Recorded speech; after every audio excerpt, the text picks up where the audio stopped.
This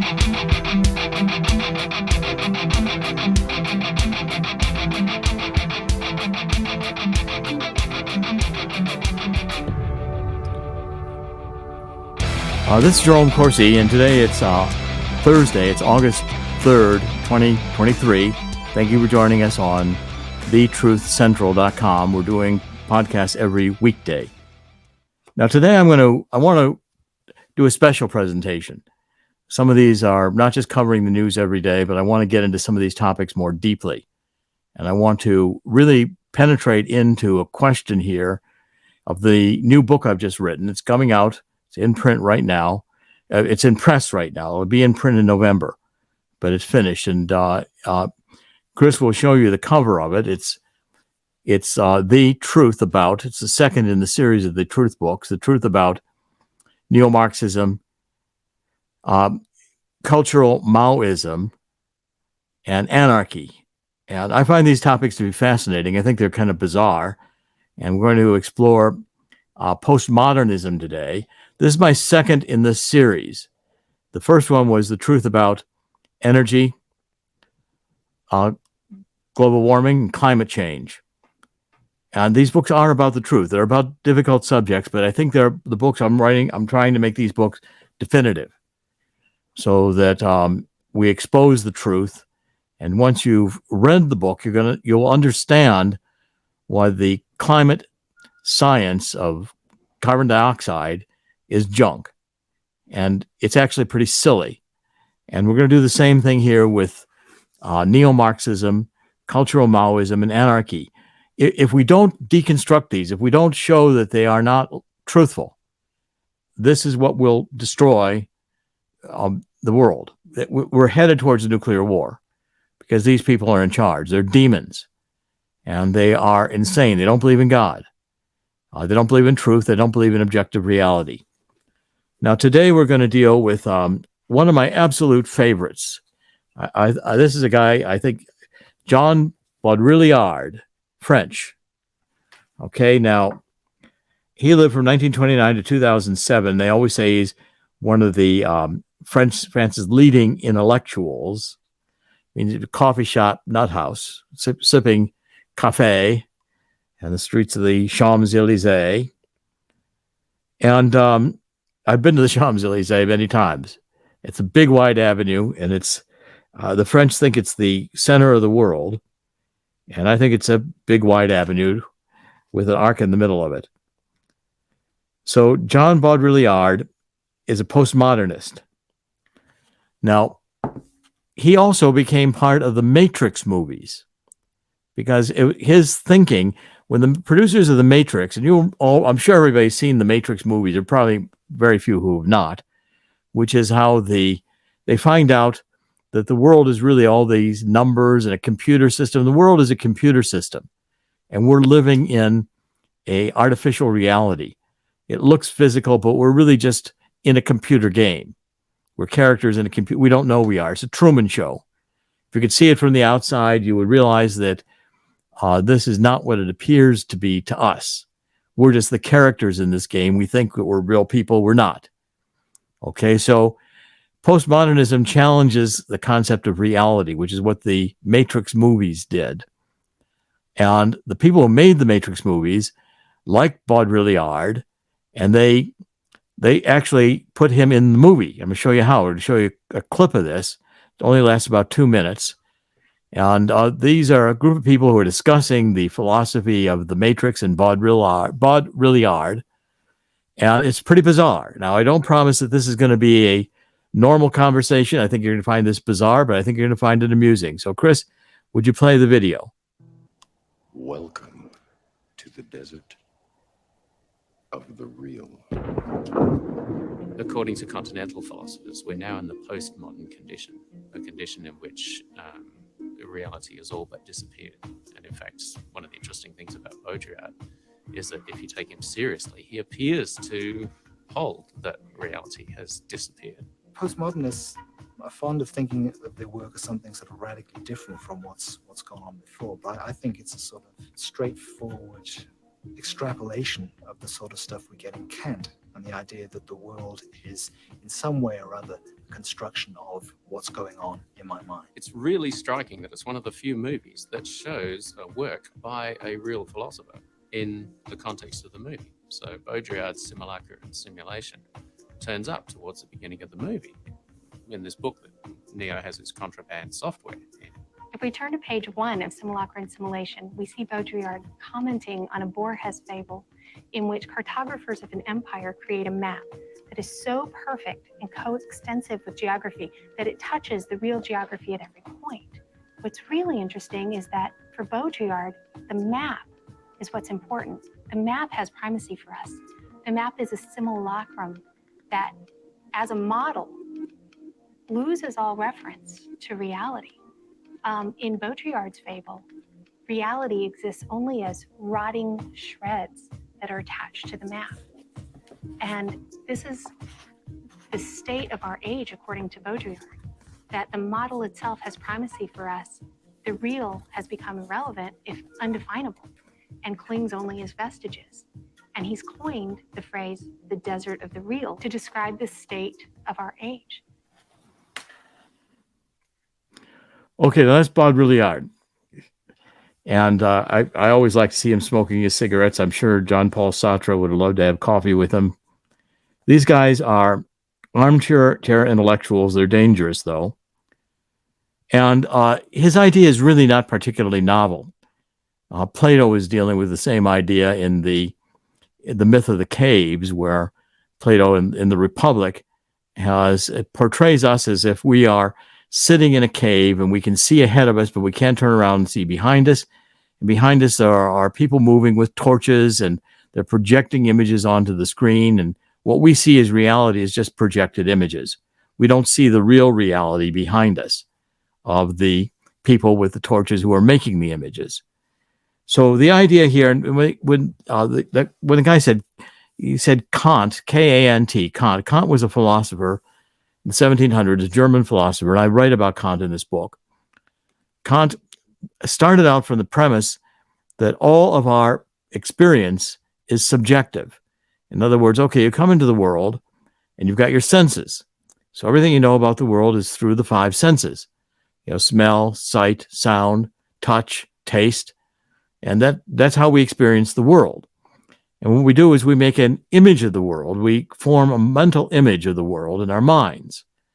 Now, the question is that the fundamental question that Plato's asking all the way through Kant, through Baudrillard, is there anything real? In other words, is there objective reality outside of our living within our mental construction of reality? Now, that's an important question. And it's one that philosophers have dealt with for ages. It's not new. It goes back into pre-Socratic, and I'm sure you can find even earlier references in Hindu and other earlier religions where people are realizing that our experience here is ephemeral and only through our senses. And we don't have any other way of knowing if there is an objective reality. The philosophers have asked, are we some kind of a entity that's riding on the back of some turtle somewhere? And, we really don't exist except in the mind of the turtle. Okay. I mean, these kinds of musings are interesting. Now, what Baudrillard does is he takes this. By the way, he did not like the Matrix movies, because the Matrix movies, the rebels knew that they were living in a computer. They knew the world was in a computer image. Neo, was going back and forth with fighting with these characters who were trying to block him because he had the perception that they were all living in a matrix, and he was trying to break this illusion. The rebels were trying to recover reality, objective reality. Well, Baudrillard said there is no objective reality. There is only the illusion. Now, his primary book, and you might think, why are we talking about all this? We're talking about all this because this is the core philosophic concept behind woke. And if you go to a university today, this is what you're taught. I taught in universities. This is what you're taught. This is where the philosophy is gone. The postmodern neo-Marxism, cultural Maoism is what is being taught in philosophy today in every university in the country, virtually. Okay, so this is not irrelevant. This is, if you want to understand woke, you're going to have to understand what we're talking about today. Now, his major book was called Simulacra and Simulation. Now, what is a simulacra? Simulacra is a Latin word, and it means like a image of something. It is not the thing itself. It's a portrayal of the thing itself. Okay, and a simulation is, instead of reality, you're running a possible scenario of reality. You're doing a what if. Okay, it doesn't really exist. It's just a simulation. Now, what Baudrillard is going to say is everything is simulacra and everything is simulation. Now, he starts out the book with a quotation from Ecclesiastes, which, by the way, is not in Ecclesiastes. He made it up, but it sounds like Ecclesiastes. It says, the simulacrum is never what hides the truth. It is the truth that hides the fact that there is none. The simulacrum is true. Okay, I'm going to read that again. The simulacrum is never what hides the truth. It is the truth that hides the fact that there is none. The simulacrum is true. That's another thing about reading these guys, is that they're dense. They're hard to read. You have to drink a lot of coffee. And I don't smoke cigarettes, but Baudrillard, I'm sure, smoked a lot of cigarettes writing this book. The point is, what he's saying is that the truth is that everything is subjective. Everything is that there are no real objects, that there are just constructions. Now, Kant ultimately said that there was a priori truth. In other words, Kant postulated that there is objective reality and that we have an intuitive understanding of objective reality, and that's how we judge our subjective reality. The point is, Kant wanted us to reconcile these a priori truths into our perception of objective reality. And he believed that on moral principles, we could have categorical imperatives. In other words, by reading these a priori moral laws into formulations of rules of behavior, we could come up with absolutely certainly true and internally consistent rules of behavior, like it's wrong to lie. That would be a categorical imperative. Categorical means that in all categories, it has to be. It can't be otherwise. That's what Kant said. Now, Baudrillard is on the other side of the pole. Since Baudrillard doesn't believe there's objective reality, he believes that whatever reality you have is as good as anybody else's reality. Now, what the woman was talking about in that clip was he begins this book by quoting Borges. Borges was a Argentinian writer of fiction and poetry who dealt in the mystical. I started reading Borges in my 20s, and I have read him in Spanish, and he's intriguing, fascinating. And the story that she's relating to, Borges talks about a country where they did a very intricate map of the country. The map became the country. When the map disintegrated, the country didn't exist anymore because the map was the country. The simulacrum was the reality.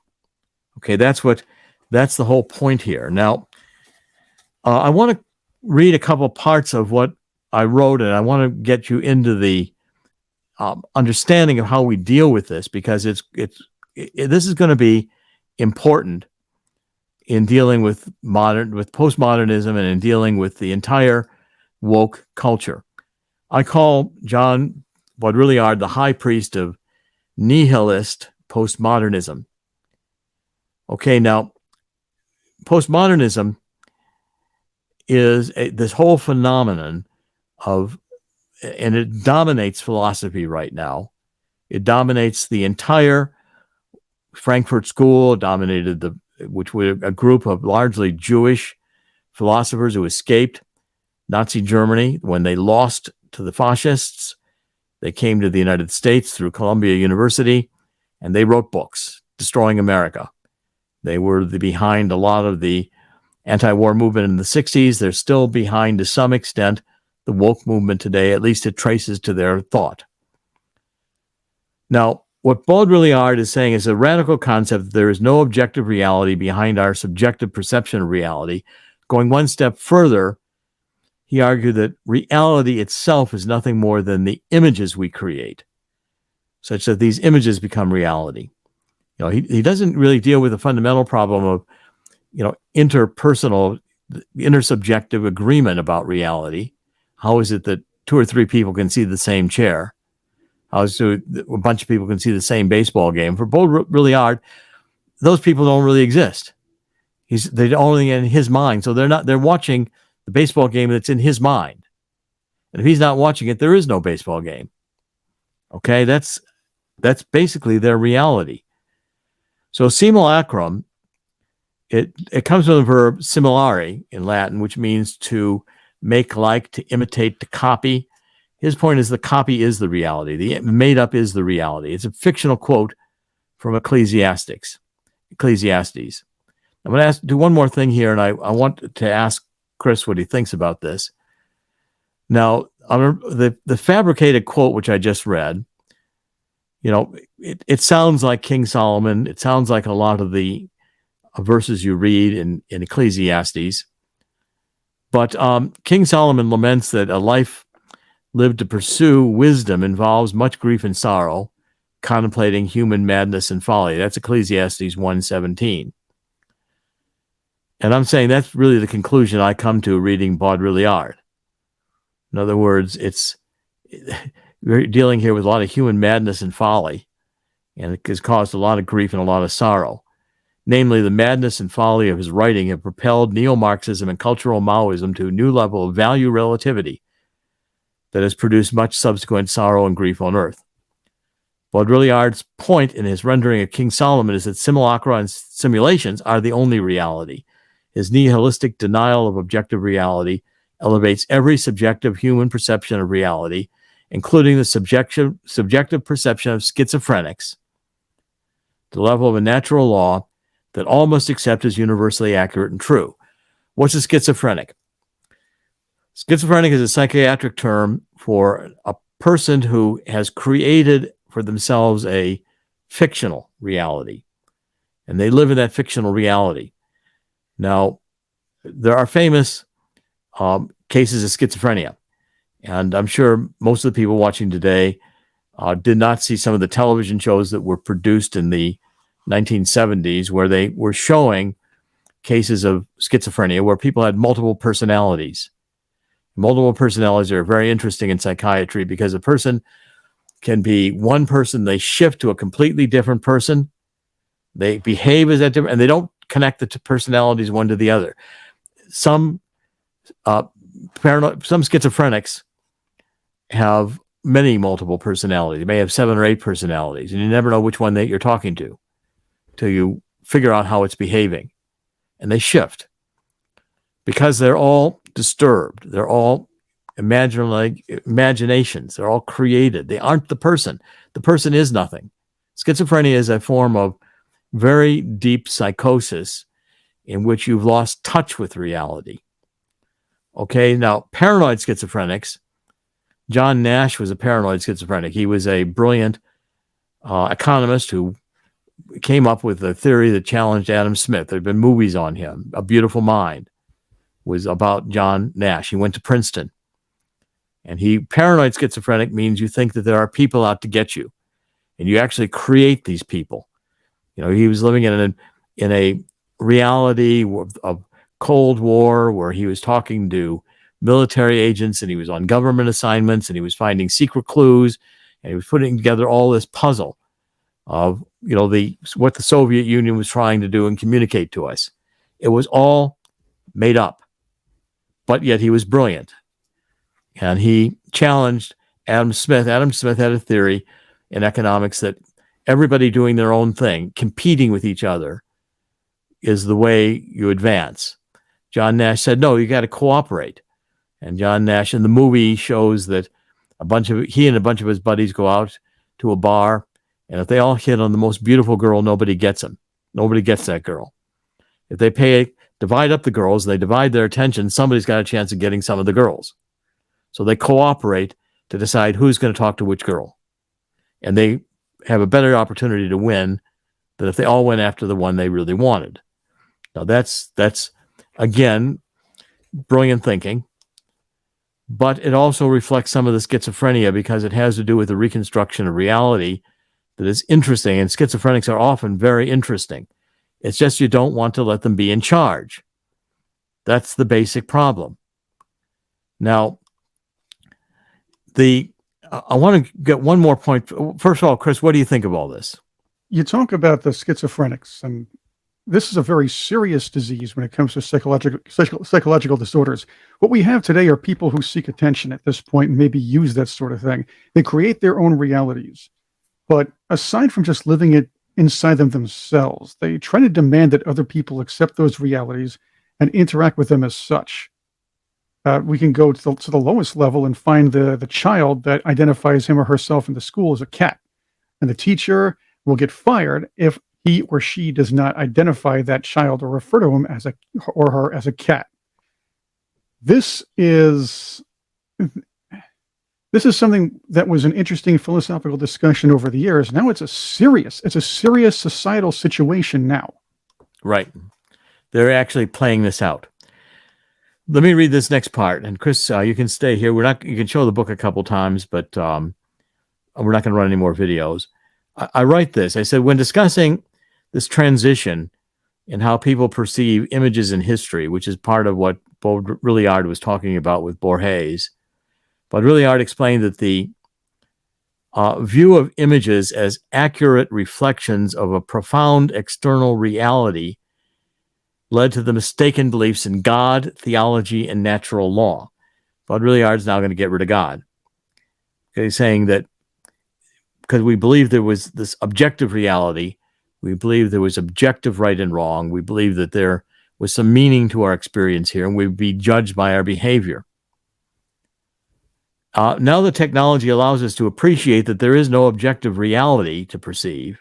In other words, the Matrix movie or the whole idea of simulated reality, the metaverse, all these things in which we can exist in a frame that is completely imaginary, but yet very, very seductively so. Video games. So that now the technology allows us to perceive there is no objective reality to perceive, we finally perceive there never was a God, because there was never objective reality. Okay, so we also understand that theology implying the necessity of a last judgment to impose natural law rulings on mortality of human lives was, as Freud maintained, an illusion that we create for social control, to control people. Freud believed that religion was an illusion. It was a mental disease, that we needed to get beyond religion because there was no God. There's no objective reality. So Baudrillard writes this. He says, the transition from signs that dissimulate something to signs that dissimulate that there is nothing marks a decisive turning point.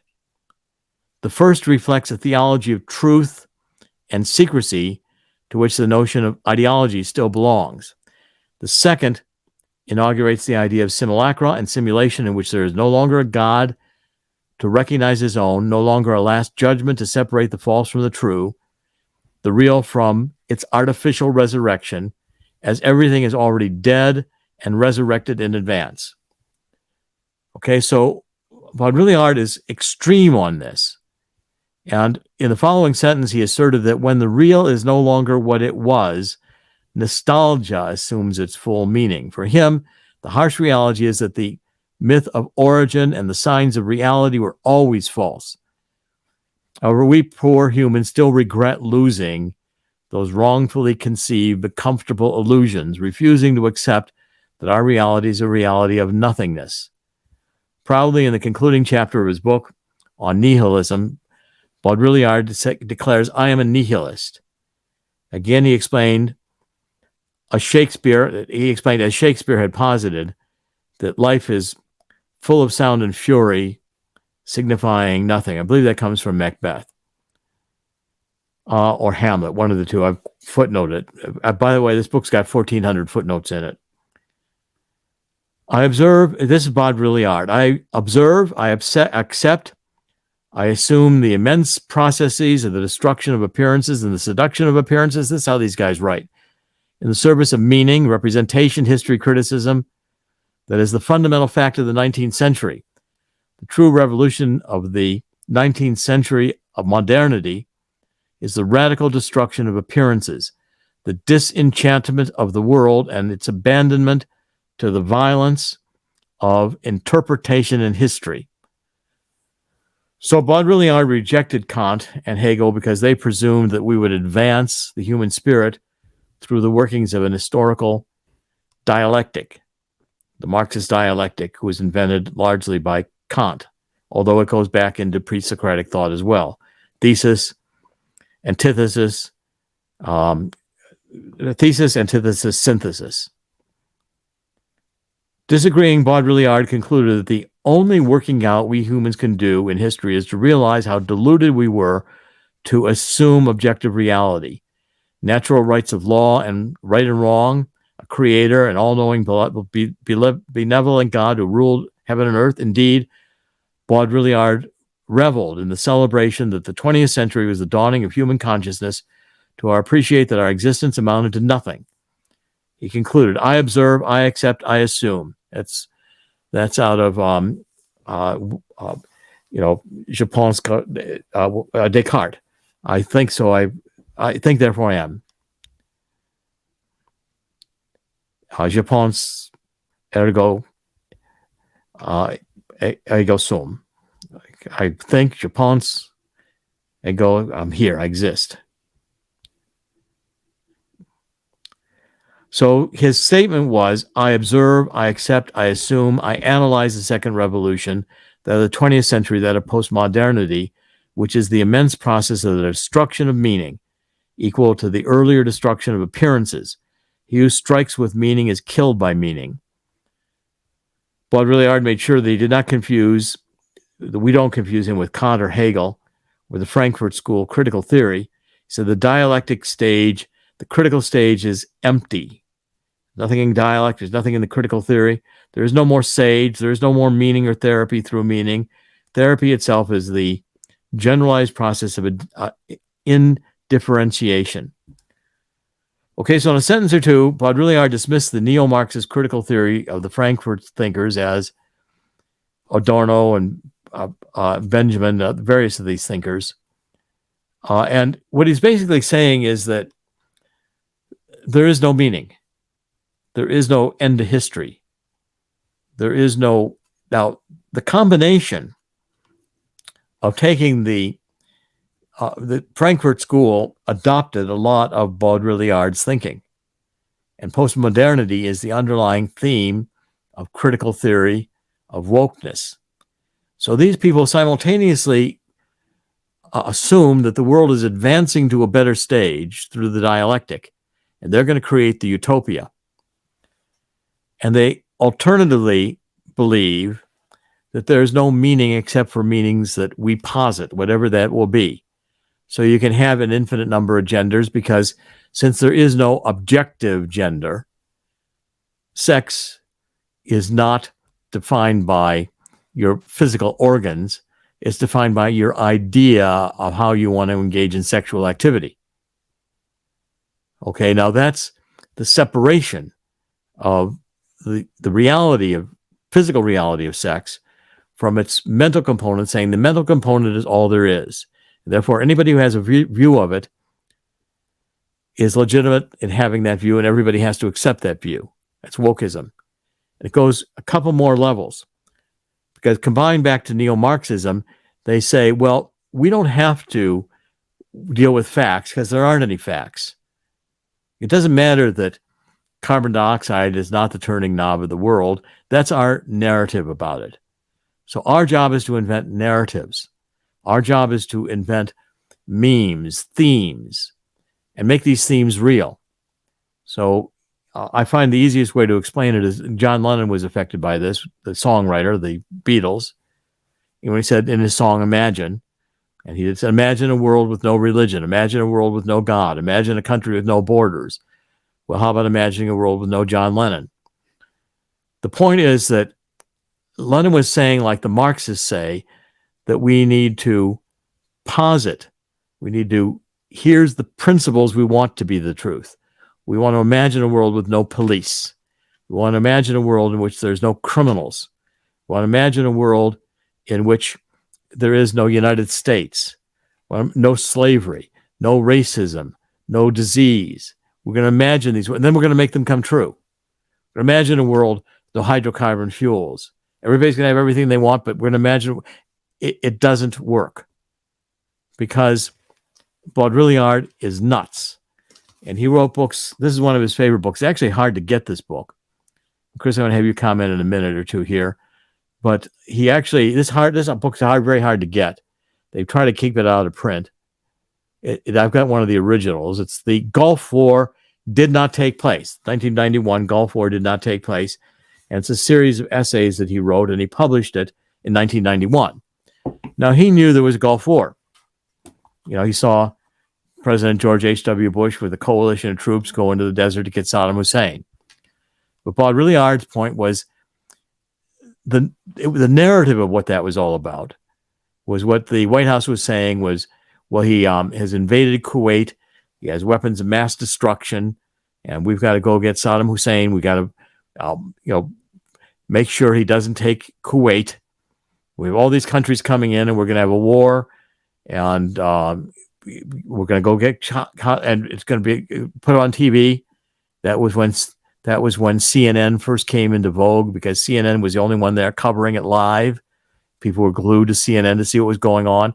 And Baudrillard is saying that's all a narrative. That's not what the war was about. Saddam Hussein stayed in power. Kuwait, it didn't make any difference. We still have the oil.